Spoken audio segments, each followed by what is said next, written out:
So let me go ahead and get started. Welcome to the second webinar in the Natural Areas Association series, Embracing the Power of Nature for Watershed. Today's webinar is Process-Based Stream Recovery Strategies. If you missed the first webinar in this series, Case Studies and Nature-Based Approaches to Restore Watersheds, you can still register to get the recording and resources. Just go to our website, naturalareas.org, and look for the webinars. During that webinar, Dr. Chris Herring, a research scientist from the U.S. Army Corps of Engineers, and Garrett Altman of EPIC offered an overview of nature-based approaches to recovery from fire and other natural disturbances, providing case studies, highlighting natural applications, and their experiences restoring watersheds. We'd like to thank the U.S. Forest Service for underwriting this program and making content like this available. So I'd like to just tell you a little more about the Natural Areas Association. We're a national nonprofit organization that serves those who steward the land to protect biodiversity. Our mission is to get quality science and best practices into the hands of those who can make an impact on the ground by sharing applied science, practical solutions, and knowledge transfer through both in-person and digital opportunities. So now let me introduce our presenter. Reid Whittlesey is the Restoration Program Director of Rio Grande Return. Reid graduated from Humboldt State University with a BS in Environmental Science and Ecological Restoration. He has successfully managed the implementation of over 40 federal, state, and private water quality riparian ecosystem, wildlife habitat, and watershed improvement projects, and has been working in the field of restoration since 2009. He enjoys rock climbing, skiing, botanizing, and trying to reduce erosion rates on his property north of Santa Fe. So Reid, I'm going to let you take over, and we are going to get your presentation started.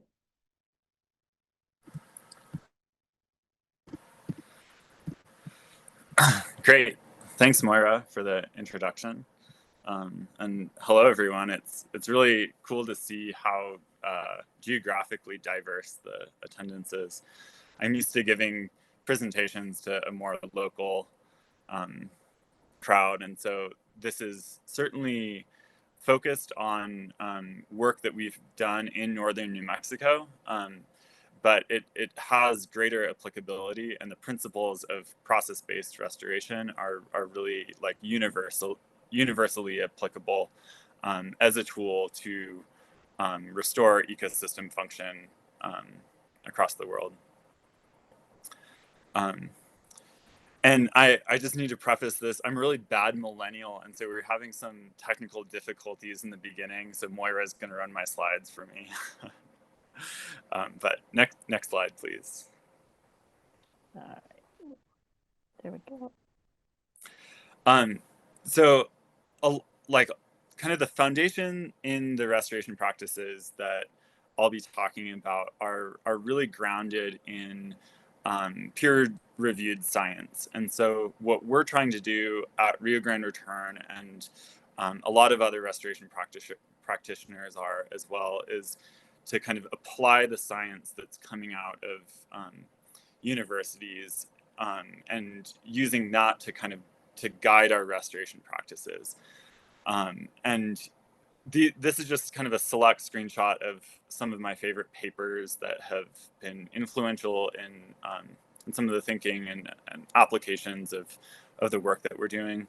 After the presentation or in Q&A, we can talk about some, or feel free to reach out to me later and I can send links, or just go down the Google Scholar rabbit hole and find a lot of these. Next slide.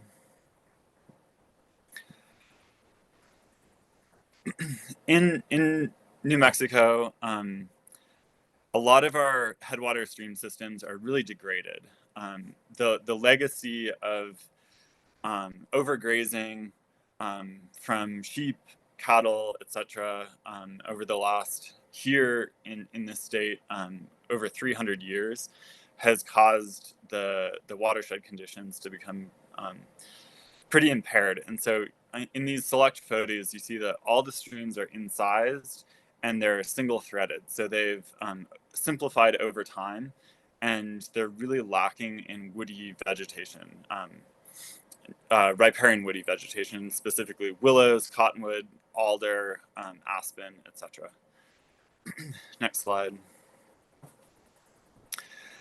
I use my dog as scale a lot because he's cute, but also he kind of, gives some perspective to this.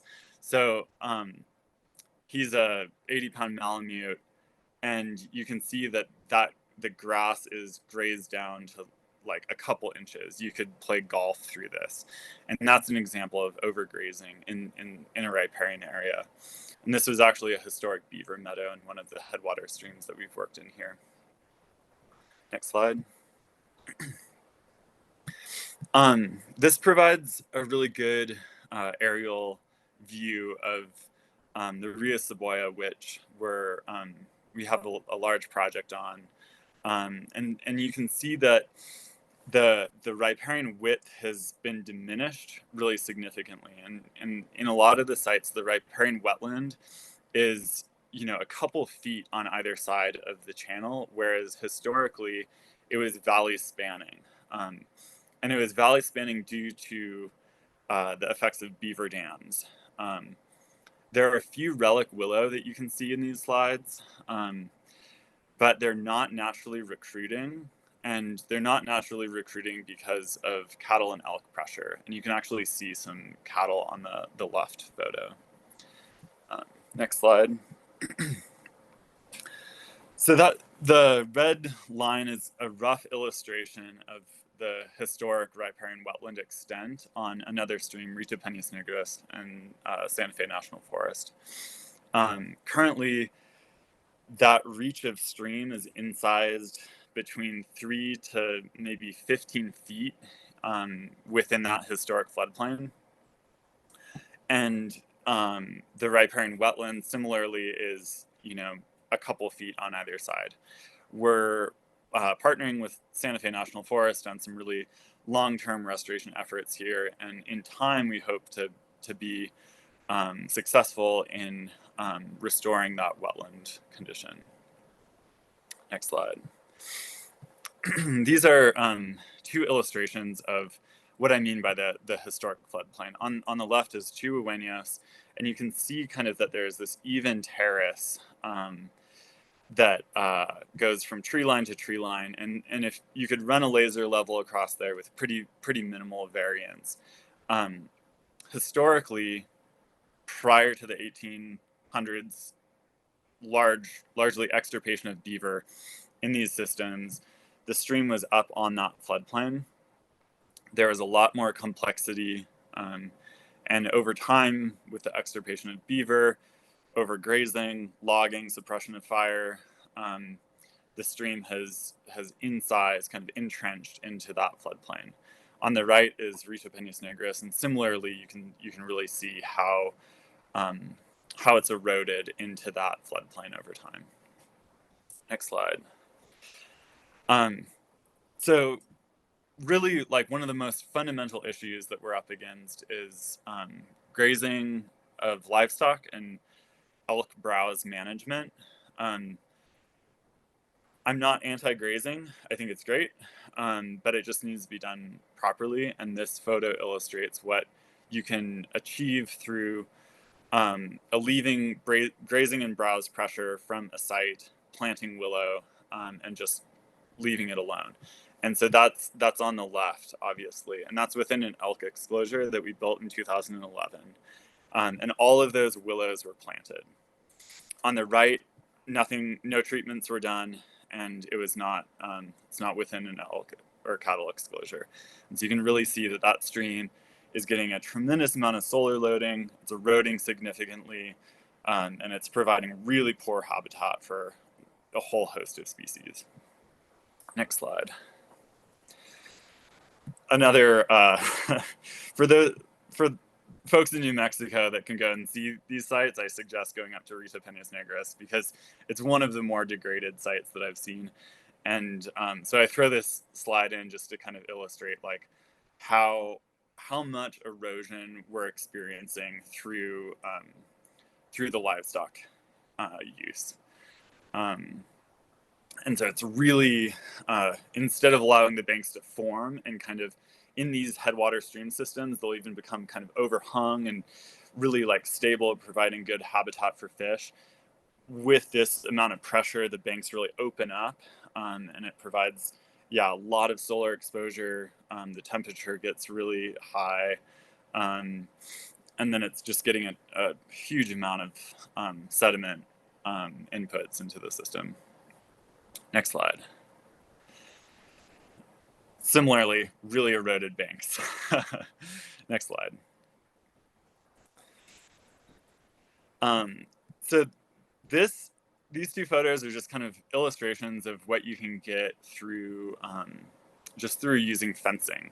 So a passive restoration technique of limiting cattle and elk use to a site. On the left, you can see that the stream has actually really narrowed up, and that's been within an exclosure for about 6 or 7 years now. And the banks just vegetated, held more sediment, and through that process over time have started to narrow. The channel is deepened. It's providing less opportunity for the solar loading, and is kind of restoring the function through just like strictly alleviating the grazing and browse pressure. On the right, you can just see the vegetation changes. On the left, it's inside the exclosure, and that's like hip-high grass. And on the right, it's, shin high at best. Next slide. This is another really cool paper. Ellen Wool is one of my biggest heroes, but it's pointing out that there's been a tremendous amount of carbon, total organic carbon lost through the conversion of these relic beaver meadows, beaver wetlands, into an elk-dominated riparian grassland.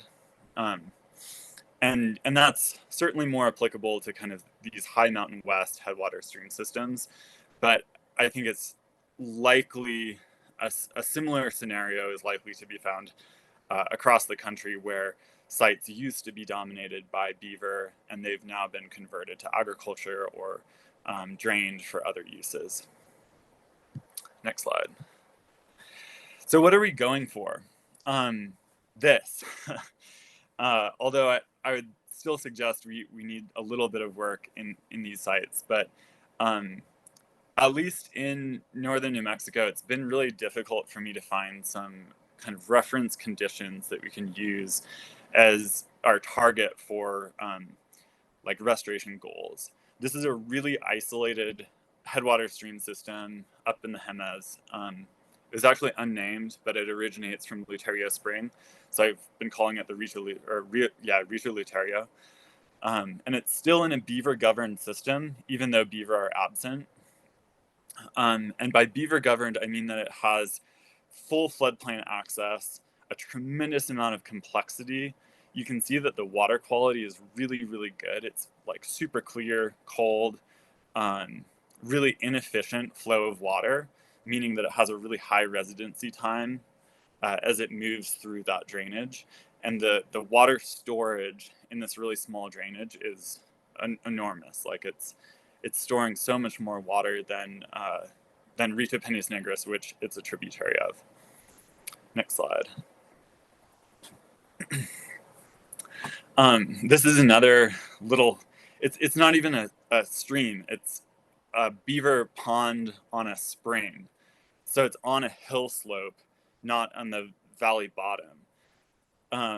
But there's basically beaver sign in all of our mountain systems here, even though they've been absent for a long time. But we're kind of trying to align our restoration goals with the ecological integrity of how these systems evolved over time. And that's kind of more like the process-based restoration approach. Next slide. That's the same beaver dam that was on the spring, and it's about an 8-foot beaver dam, and the spring has a consistent maybe like quarter CFS flow. So it's a really like small amount of water, but historically just the amount of water that was being stored like high up in these headwater systems through beaver was just like enormously greater than it is now.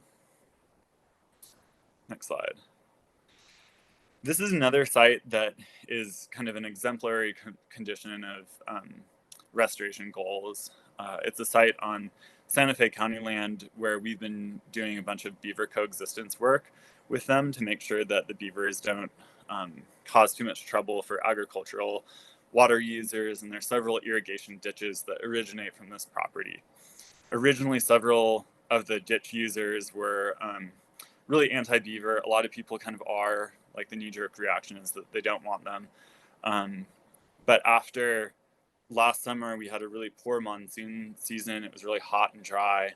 And some of the old timers acknowledged that due to the beaver complex, they were able to get two hay harvests and have water year round for the first time in 20 years due to the beaver complex. And the stream actually ran dry upstream of the beaver complex. So it was a really fascinating example to me of how the ecosystem services that beaver can provide and a functional riparian system can provide to human users is incredibly enormous, let alone like the biological benefits. Next slide.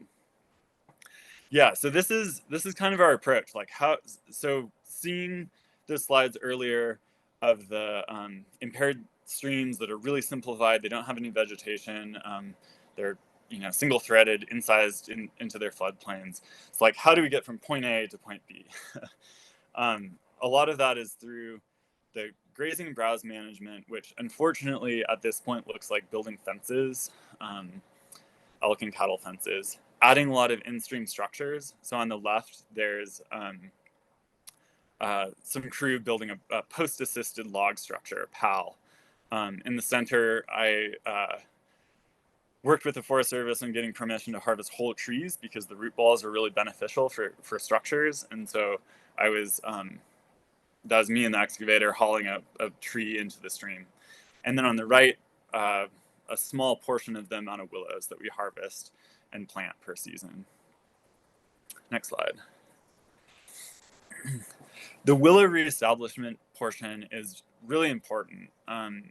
It kind of provides the baseline for all of the other treatments that we build upon over time. Fortunately, we've been able to work in sites that me and my crew worked in over 10 years ago at this point. And so we're kind of able to get in there and add structure now, but a lot of other sites that we're working in, we're having to reestablish the willow. And so that looks like harvesting it from wild sites, and then we commonly use a auger mounted on a mini excavator to bore holes down to the water table. And so we can really kind of mass produce this. We plant a ton of willow, 100,000 plus per season.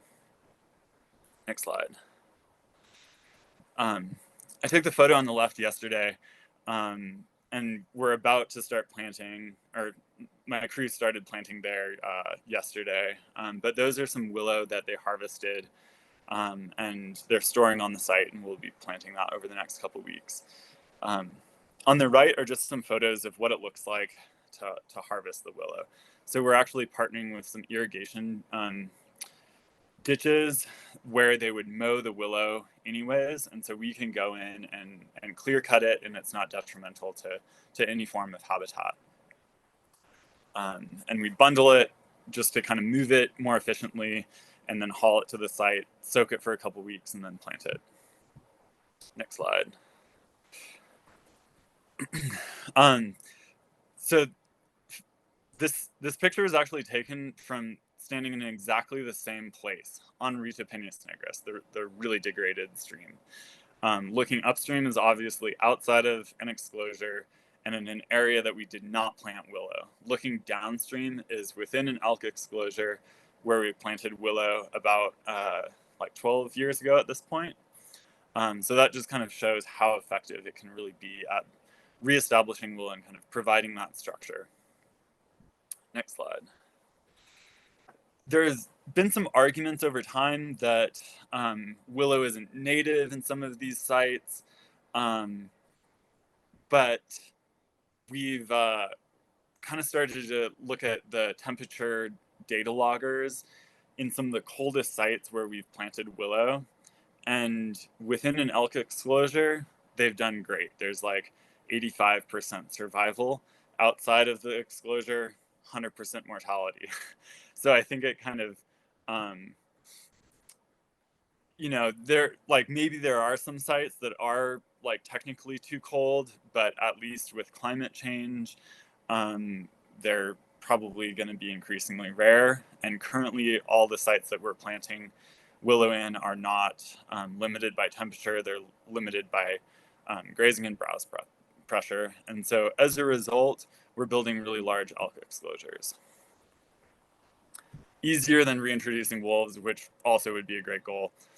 But that's another conversation. So the in-stream portion is, it's really fun. It's neat and rewarding. Planting is incredibly boring, and it takes years and years to see the effects. The in-stream work, you see it immediately. The left photo is one of the crew, White Sun Yazi, building a BDA on Polvidera Creek. And then on the right is a photo showing kind of all of the structure that that we added to that small reach of stream. Based upon the historic stream conditions, were basically across the board deficient in large woody debris in all of the sites that we're working in. Historically, there's just an enormous amount of wood coming into streams through natural recruitment, but with logging and fire suppression, that amount of wood has become much reduced. And then, unfortunately, for decades, there were some really ill-conceived notions by state and federal agencies about both beaver dams as well as large wood impeding fish passage. So they systematically blew up beaver dams and removed wood from systems. The logic, I don't understand. They evolved together over millions of years. But so it goes. So we're adding a lot of wood, both in photo on the right, we're kind of like seeding it, like just passively adding it into the system. Some of it will move and rack up and kind of form these greater complexes. And then in other scenarios, we're anchoring them into banks, we're creating the post-assisted log structures, and kind of getting more more active with that structural integration. Next slide. Another kind of foundational principle with the work that we're doing is that you don't really need a lot of heavy equipment. Like we're not burning a tremendous amount of diesel. We're not doing it with big heavy equipment. It's just a bunch of hand crews for the most part. We do use an auger to plant the willow oftentimes, but we can also do it by hand depending on the site. This site we planted it all by hand. But it's kind of really cool to me to see how this approach is also very ecologically supported, as well as like the implications to the restoration economy, as I call it. How we're getting more dollars from the grants that we're receiving into people's pockets, as opposed to into the pockets of operators and heavy equipment rental agencies and engineers and all of those people. Our pyramid is very broad. Next slide.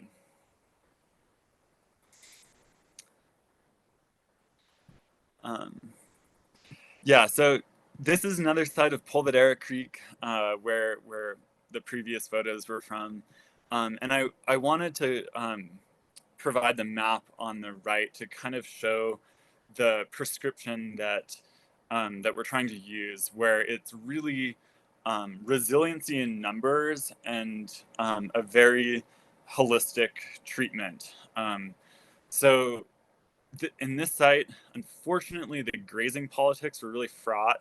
And as a result, we're kind of putting a pin in it and waiting for some forest management practices to change before getting back in there. But usually we try to engage the grazing and browse management component, as well as treat if it's structurally lacking, which a lot of the systems are, then we're adding the wood, the BDAs. The hydrology is affected through the BDAs especially. And then this site, it was getting a bunch of sediment from an old fire scar. And so we're building a lot of rock structures, like hand-built rock structures in the ephemeral tributaries. And kind of all of our, the biggest principle with being effective at restoration is going to scale, and having both spatially as well as numbers of structures, so that you're not doing like little postage stamp restoration projects with a couple structures that are doing like supposedly important things. Like, we're not relying on each structure, we're relying on the multitude of structures and how they interact and how they change over time, and the ecological processes that we're engaging. On the left was a BDA that we built 3 years ago. And we had some really, really awesome high flows last spring. And it actually kind of blew out the bank on River Right on the left side of the photo. And some people would be like, oh man, like that's a ton of erosion, like that's not good. But one of our goals for this site is to create a more like multi-threaded anti-branching system, and like more complex, and that accomplished that goal. And the sediment that was mobilized through that erosion, we just trapped it downstream through another complex of BDAs, and we're successfully able to grade that section of channel. So we're kind of using the sediment and the erosional practices that some structures facilitate to then engage the floodplain, build the channel up elsewhere. On the right, that was one of the whole trees that I placed. And there were a couple trees actually. And during those high flows, the water really scoured this deep pool underneath it, and then deposited this great plume of gravel that you can see. And during the high flows, it was like fully engaging the historic floodplain there. It also had a bunch of salmon or salmonid reds in like later in the spring, and so that gravel deposition is really an important ecosystem component. And instead of excavating a pool and like building a rock structure that's not going to go anywhere over time to like create those conditions, we just added wood, and the stream was able to accomplish it in and of itself. And that structure will evolve over time. It might move downstream. It might kind of engage in different ways at different hydrographs, but it's really kind of accomplishing some really important ecological benefits. Next slide. Yeah, another photo of this is actually after the peak of that flood event. So it was, yeah, we got a lot of snow last year, and the snow melt occurred pretty rapidly, and so we had a really, really tremendous, I don't know, probably like a 10-year event or something come through. But you can see that this BDA was reconnecting that whole historic floodplain, or it's not historic anymore, it's active again. Whereas before we built that structure, maybe like a 50-year event would have accessed the floodplain. Like, I don't know, I haven't run the numbers on this, but the structure is maybe like 2.5 feet tall, and the stream was just completely entrenched into that floodplain. And so through adding that BDA, which beavers have actually been working on a little bit, which is cool to see, but we were able to reconnect that floodplain. And then on the right are just some wood features that we added. It was an over straightened reach, And so we're trying to get it to meander a little bit more. Next slide. I think this is what I get the most excited about. A couple of slides ago, with the BDA that blew out the bank on River Right, this is immediately downstream of that. This section of stream was probably like 2 to 2.5 feet incised into its floodplain. Super uniform, like one long riffle, really boring, really poor habitat. After this flood event, we had a BDA and a large woody debris structure, and another BDA. A lot of that sediment that moved downstream was captured here. One of the coolest things to me is that gravel deposition created the conditions for natural cottonwood and willow recruitment from seeds that dispersed from willows that we planted years before. So to me, like, that's the ultimate goal, is that like nature is really taking over here, and we're getting to the point where it doesn't need any more direct interventions, and that we can just kind of let it go. And the site has, as Aldo Leopold said, the capacity for self-renewal. And that's really the ultimate goal for our approach here. Next slide.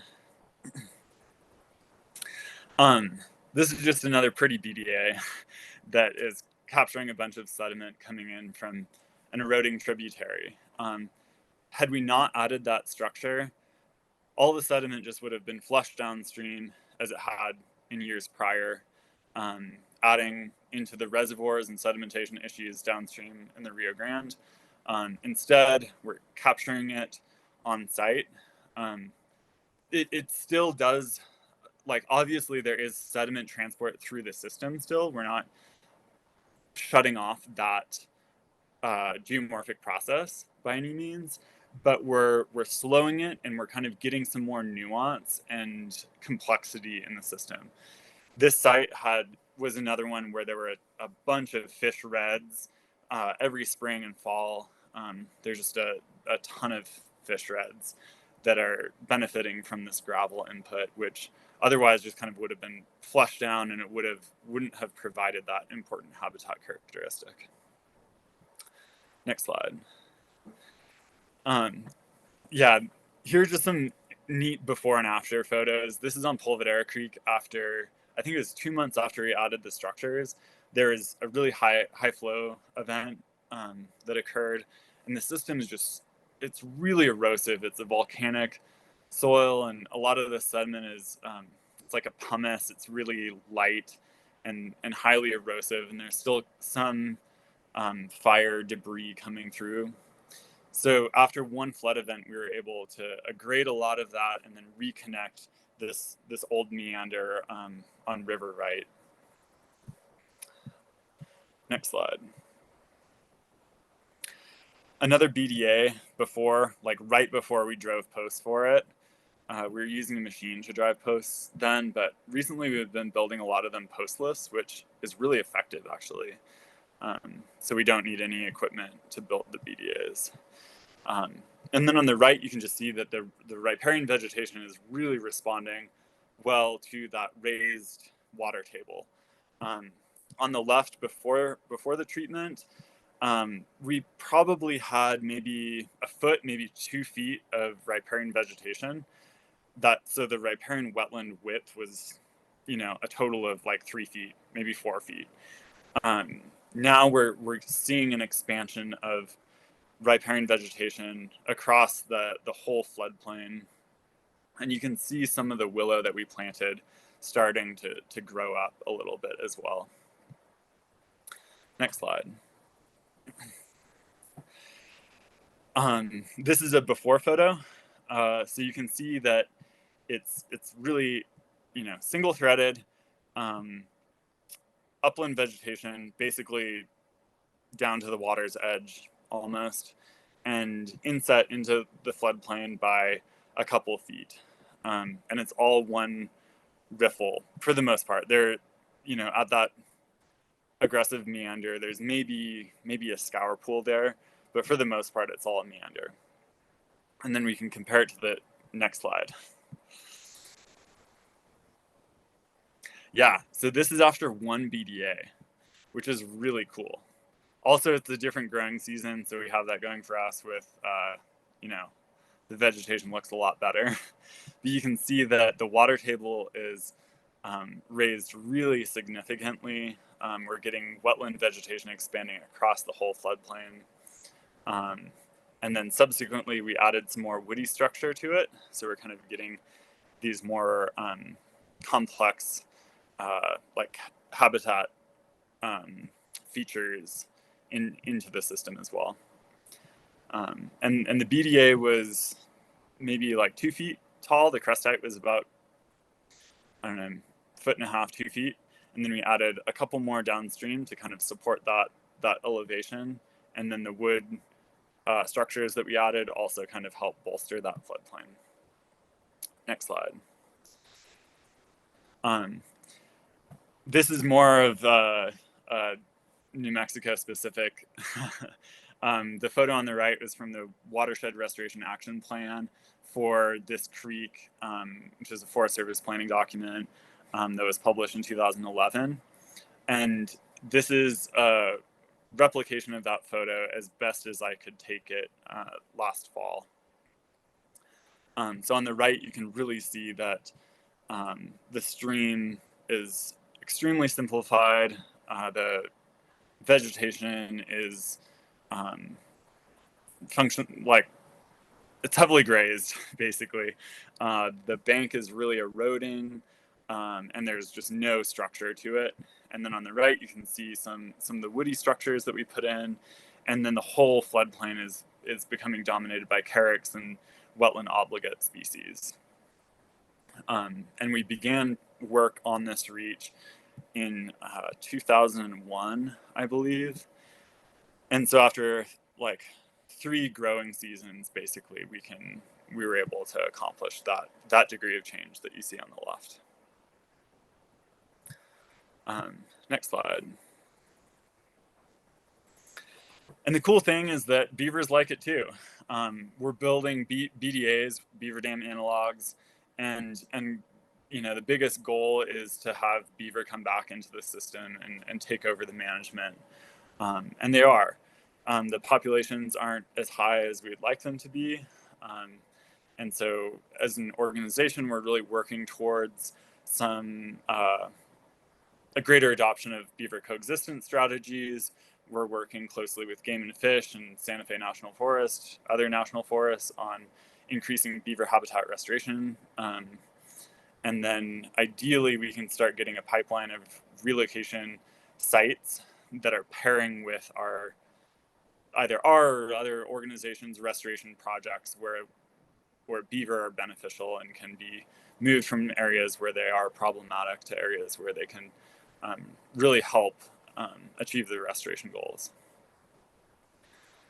And this is kind of, you know, a little aside that for those of you who live out west and kind of know how crazy the wildfires are getting these days, there's an increasingly large body of evidence showing how important beaver habitat is, or beaver complexes are, to kind of mitigating the effects of damage to riparian areas during really large wildfires. So that's a whole other rabbit hole, but I just wanted to throw that slide in. And I think I have one more about fire.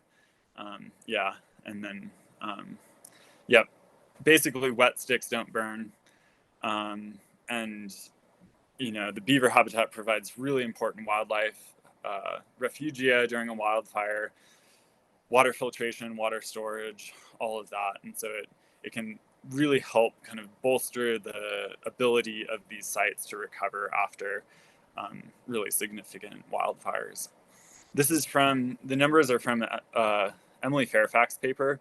And I thought that was fascinating that the surface temperature within a beaver complex got up to 105 degrees during this fire, which is, that's still really hot, but it's survivable. Whereas outside it was over 200 degrees, which is obviously not survivable. And considering how historically beaver were in pretty much every single watershed in our continent, I think it's,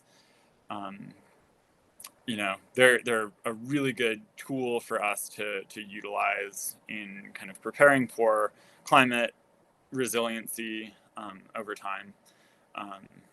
So I know it's kind of, beaver are becoming like kind of a popular thing, but like really from a practitioner's standpoint, like they're the best, most efficient tool that we could be using for watershed recovery strategies. And I think that's it for my slides. I'm really really interested in engaging with people and having a conversation here. If there's some questions. We definitely have questions. So let's get going and tackle as many as we can. So the first question is, how would fire have interacted with these systems historically? Would it have removed or reduced woody species cover, especially trees and downwood, leaving more of an herbaceous system? It depends on the ecosystem, but like for a riparian site, beaver and cottonwood are, willow and cottonwood are really disturbance adapted. And I've seen sites that were dominated by willow, burned really severely, and then within 5 years were just right back. Like they love it. Similar with floods. But fire is really important with, as part of the woody recruitment regime as well. And so it creates a temporary pulse of more large wood into systems, which is beneficial. What we've changed over time through the historic logging practices is that a lot of times we don't have the forest adjacent to the stream systems, and then especially with all of the development, oversimplification of the stream channel, like it's not, basically the woody recruitment mechanisms are much reduced. Okay. Yeah. So on to another topic. Would you say that exclusionary fencing is a requirement for these sorts of projects, at least in your area? Unfortunately, yes, until there's a better strategy, which I think we're on the brink of that. The I don't like the fences, and I hate building fence personally, but my coworkers are really good at it and they like it. But it costs a lot. It's resource intensive. It's a lot of steel. It's a lot of pressure treated posts. All of that. So I would be a huge fan of being able to get away from that. And I think the interesting piece is that even if, like, treating the grazing management is a lot more applicable, where or approachable rather, like we could affect that directly by working with permittees and ranchers on having better grazing management regimes. But at least out here, a lot of our sites have a ton of elk, and then without having predator pressure to kind of move them around on the landscape, they sit in these riparian areas and they'll outcompete beaver for willow. And then that's the really great Ellen Wool paper that had the carbon storage numbers, where they can actually transition the ecotype from a beaver-dominated wetland to an elk-dominated grassland, and then it's really hard to get it back. But there's a recent paper that was showing that you can use like structurally forced hydrology, like beaver dam analogs, in conjunction with either willow plantings or natural willow recruitment to kind of get back to that regime. And so, like, ideally, you can pair that with getting some wolves back as well. But that's a complicated discussion, and we have it a lot with partners because nobody likes seeing fences on the landscape, especially big elk exposures. So there is a related question: is can they be removed? Yeah, totally. Well, in our grants, we kind of name it as like, 10-year features where we want to just get the willows like mature, like up above a browse height, and then they can be removed. And we've done that where we've pulled all the material, we've reused 90% of it, and either built an adjacent exclosure to kind of like leapfrog through a stream reach, or we've just pulled it, recycled it, whatever. Okay. While we're just on this topic, are you reintroducing beaver, or are they just coming back naturally? This summer, we're partnering with Valles Caldera National Park on a beaver relocation. In New Mexico, there have been 3 that I'm aware of, or actually 2. The one that we're working on will be the 3rd. Bandelier National Monument has done a bunch of beaver relocation, and then a big ranch on the east side of the Sangre de Cristos has done some beaver relocation, but really it's not, I think it's underutilized, and that's kind of one of the biggest components that we're working with Game and Fish on, because our beaver populations in the headwater systems are like way below what they should be, and relocation as a tool is is really important. And I see the comment there. That's another piece that we're working with Game and Fish on, because commonly the practice is just like trap whatever beaver. A game warden will trap whichever beaver they get and immediately take it to the site. But we're trying to get Game and Fish to kind of adopt some better management practices based upon just all the information that we're getting about successful relocation practices. Which would include some natural recruitment. Is that a strategy? Yeah, certainly.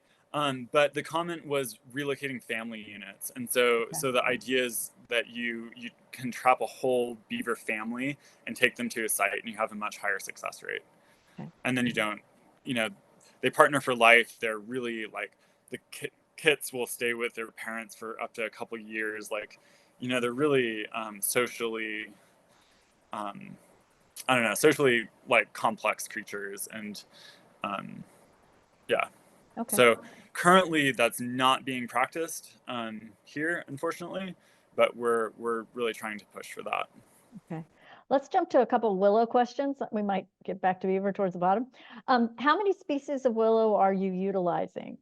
And then how many willow per hole do you, when you plant in holes, when you use the larger auger? Yeah. The species depends on the site. And so basically we start at the lowest elevation site that we have in the spring. This year we started planting in January, actually. And that was down at 5,000 feet. The only willow species down there, well, I guess there's Gooding willow and coyote willow. And so we planted both of those, but for the most part, we were just like down there, it's all coyote willow, sandbar willow, Salix exigua. But then in the upper elevation sites, there's a much higher diversity in species. And so we're trying our best to source them as locally as possible within the appropriate elevation gradient, although we are doing some degree of assisted migration of harvesting at a slightly lower elevation. But I think we're probably, I'm trying to think of a representative site. We're probably getting like 4 to 5 different species of willow, but dominated by 3 different species. Okay. And then as far as stems per hole, it kind of depends, but usually like 3 to 5. And then it depends on the water table as well. If it's a really high water table, we can, and depending on the stem length that we harvested, we can cut it and replant it and cut it and replant it. And then, but yeah, with our setup, we can bore down to like 8-9 feet. So we can really hit these like deep water tables. But in the headwater systems that I was kind of talking about today, like the water table, especially after we've gone in there and done some work, is like, 3 inches, okay. 6 inches or something. So we can really like cut and replant the same stem. Okay. I'm going to combine two questions. One is, can you quickly tell us what BDA, LWD, and PAL stand for? And then do you typically have a design plan for your LWDs and PL placement, or is it just more ad hoc? Yeah, totally. BDA is beaver dam analogs, LWD, large woody debris, or LWDS, large woody debris structure, and PAL is post-assisted log structure, or ALS, assisted log structure. And yeah, we'll get in and kind of run a design like what we are wanting to achieve at each, kind of designing by complex. So, for example, since we're really trying to utilize the sediment to grade these incised sections, sometimes we'll have a complex of wood structures like pals, large woody debris features that are designed in part to erode a bank, kind of create these more like erosive features, but not entrain the sediment. And then we'll have a complex of BDAs that is capturing that sediment. And the BDAs will be placed where there's either evidence of historic beaver dams or in those really broad floodplains where we're really trying to just bring the water table back up and create that condition. Okay. So yeah, there is a design element to it. Well, that actually ties very well into the next question that asks, what kind of soils are you typically working in? And is there ever a risk of initiating new channels that are subsequently incised? This particular person is concerned because they're concerned about it in a meadow with fine textured soils. Yeah. Yeah, so interesting. I guess I didn't include it in this slide deck, but sometimes I'll have a slide that shows a cut bank where you can see the soil profile. And that's kind of one of my, I don't know, whenever I'm out in the woods or hiking around, I'll take pictures of this because a lot of times you can see these redox soil features like much higher than the current channel, suggesting that it had wetland soils in the past. Arguably, like that's when it was dominated by beaver, and you could probably get in there and date it to about 200 years ago, Wow. when beaver were extirpated. In terms of being concerned about creating like additional erosional pathways across some of these floodplains, we take that into consideration, and that's where we're adding like a multitude of structures. And so, for example, if you place a BDA and then like BDA here, and then the stream goes around it, then we'll place another feature where that channel would return to the main channel. And the additional like erosion there, like if a head cut does originate there and migrates up and reconnects to the original channel, that's actually beneficial a lot of the time, because then what you'll end up with is two channels, and we're kind of aiming towards that multi-threaded, like anti-branching, more complex stream condition. Okay. We're getting down to about 3 minutes. We'll keep answering questions. Reid, do you have a couple minutes, and we'll just make sure we ask all the questions, and even if people have to drop off, they can see the answer in the recording? Yeah, absolutely. Okay, great. So let's keep on. There's a lot of interest in the postless BDAs. Do you have a diagram for it, and how do they work? Yeah, we actually last summer, at the end of the season, I tasked some of my seasonal folks who were they were like really enthusiastic about working in different systems and different materials, and so I had them kind of draw up like a manual of like site by site, like what materials did you use and how did you build them. There also, if you just look at the low-tech process-based restoration manual from Utah State, they have some, much more professional diagrams. But I think there's a lot of nuance to it, because we're having to build these structures based upon the available material. We're not like trucking in wood, we're not trucking in rock. And so some of the sites we have a really good bedrock component, and we can add a lot of cobbles to the structure. Others, we don't have any. And so we're having to build it strictly with wood. But kind of what we're trying to channel is like, how do beaver do it? And I've seen beavers build dams on large systems with cobbles, cattails, and mud. And then in other systems, 100% aspen and mud. We're using a lot of conifer because there's conifer encroachment into these sites, and that's a really good building material.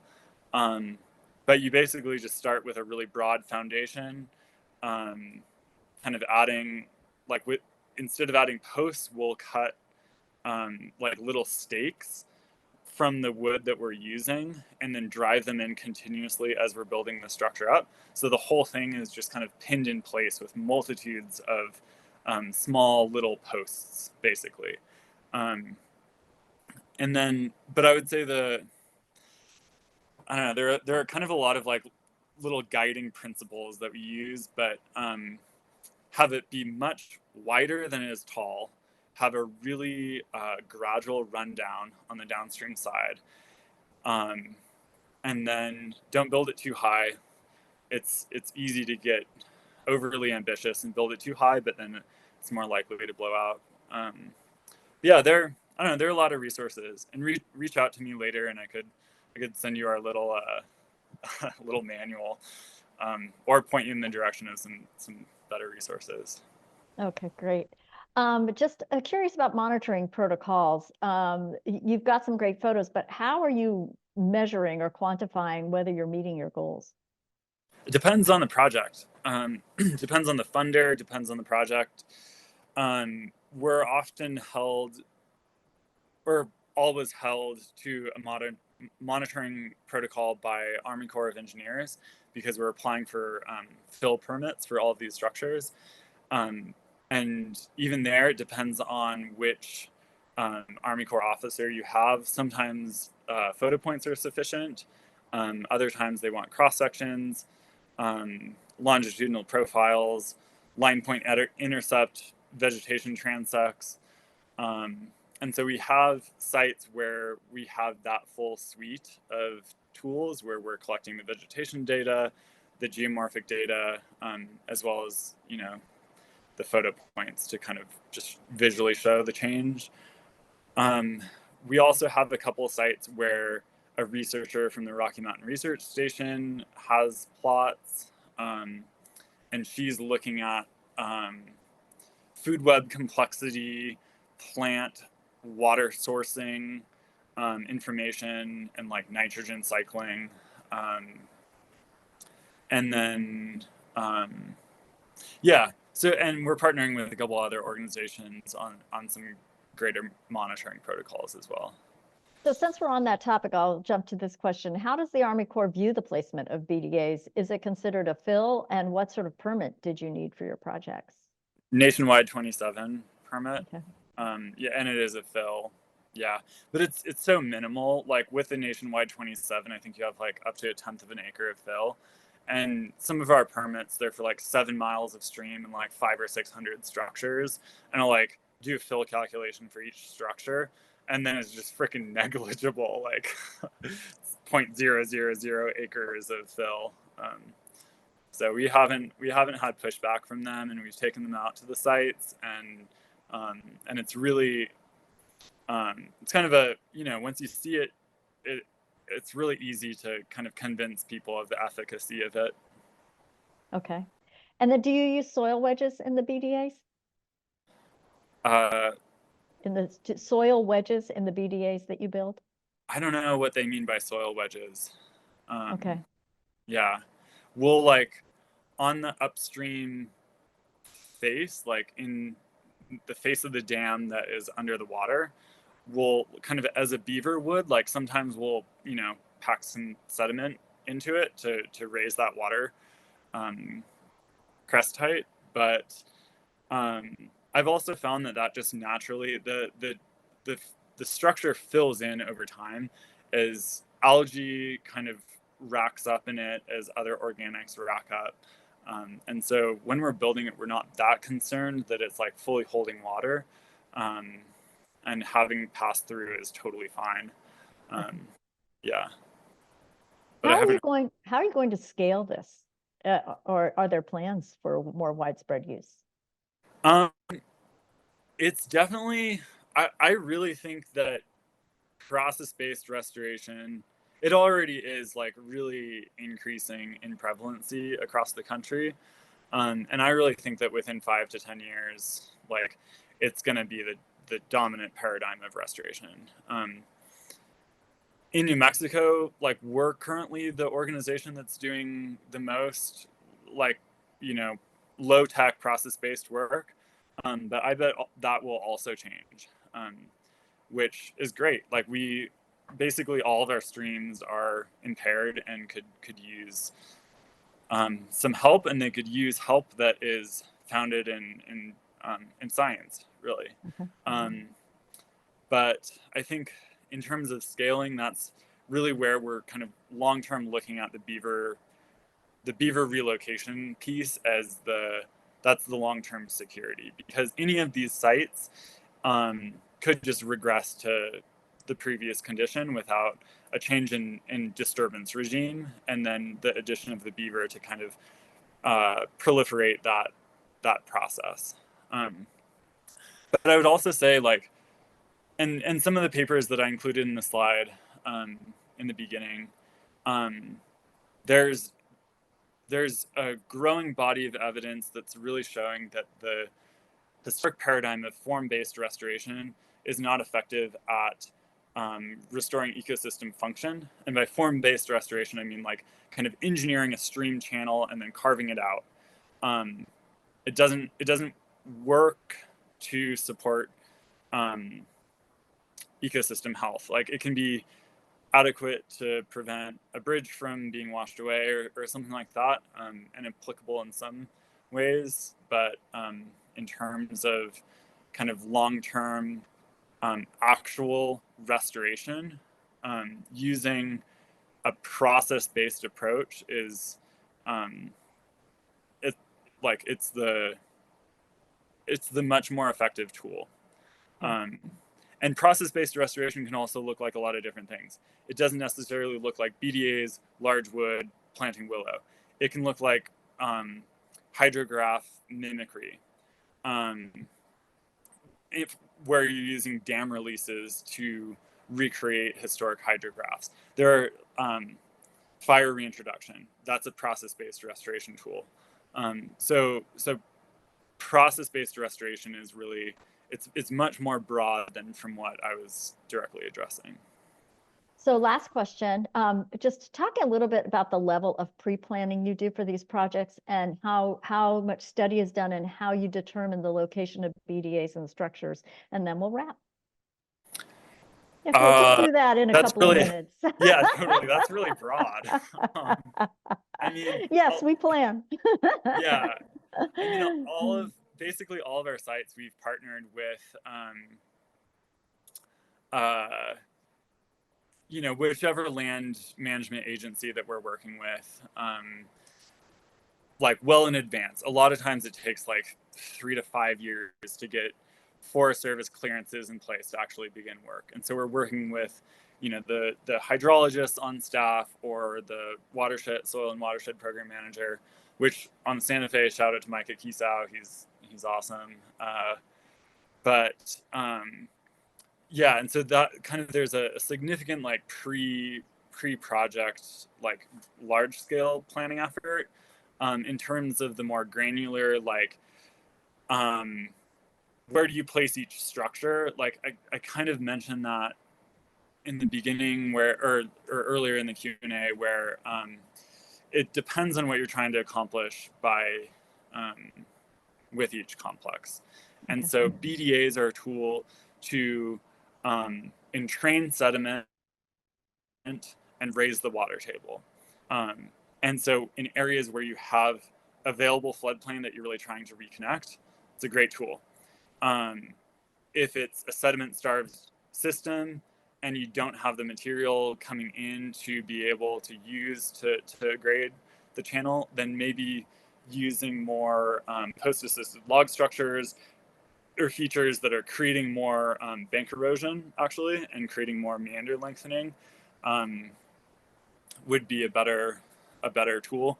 But that's all kind of in a reach, or not even reach by reach. That's in like, you know, there'll be a 50-foot section where it's like, I want, you know, 5 large wood features that are interacting in this way, and then a handful of BDAs directly downstream from them, or a BDA to reconnect this old meander channel, and then a large wood structure to create fish habitat immediately downstream from it. So there are a lot of considerations in terms of the planning and kind of what we're trying to get out of each structure. All right. Well, that was a terrific presentation. Wonderful questions. I thanks all of you who hung in there with us for the extra 10 minutes. We will be sharing a PDF of the Reid's slides, so all the references are noted there, so you will be able to go and find those articles that he's been talking about. Reid, thank you so much, and thank you for the wonderful work that you're doing. It's truly impressive to see all that's happening and how we can work with nature and truly take on the power of nature to bring it back to where it should be and where it started. So thank you so much. I would just say too, I realized in the description it says as effective as some engineering treatments. It's more effective than engineering treatments. That's what it sounds like. Some engineering treatments may get close, but we're talking about, you know, the like evolution in time. We're ideally working with the processes that have evolved in the landscapes that we live, and utilizing that power is really the ultimate goal in land management practices. Well, we can't say it better than that. So thank you so much, Reid. We appreciate it. Thank you everyone for being with us, and a recording will be coming your way in about a week. Thank you, and we'll see you again.